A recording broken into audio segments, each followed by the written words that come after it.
علم ته لاس واچي او د حدیثو شرح ته ګوتې واچي دی به په خپل هم ګمراه کېږي او نور خلک به هم ګمراه کېږي. لهذا په احادیثو کې چې کوم علماو د حدیثو شرح لیکلي د حدیثو د کتابونو د هغې علماو شرح کامیابي دي چې کوم علما په علم کلام کې ماهر دي. د هغې زه تاسو یو څو مثاله در کوم.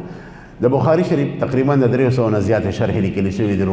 د بخاري شریف کامیاب ترینه شرح فتح الباری ده. فتح الباری چې حافظ ابن حجر اسقلاني رحمه الله لیکلی ده او د شوکاني صاحب نه تپوس شو چې تا دونه کتابونه ولیکل د بخاري مې یو شرح ولیکه نو شوکاني صاحب ورته وایي لا هجرة بعد الفتح، لا هجرة بعد الفتح. دغه مشهور قول چې پیغمبر علیه السلام کله مکه مکرمه فتح کړه نو هجرت حکم چې دی منسوخ کو وی فرمایل لا هجرة بعد الفتح، د مکې د فتح نه پس به اوس هجرت نه یه پیش شوی. نو دغه لفظ شوکاني صاحب راواغسته. شوکاني صاحب نه چا تپوس وکړو وی د بخاري دونه شرح خلک لیکي ته مې یو شرح ولیکه نو ده ورته لا هجرة بعد الفتح.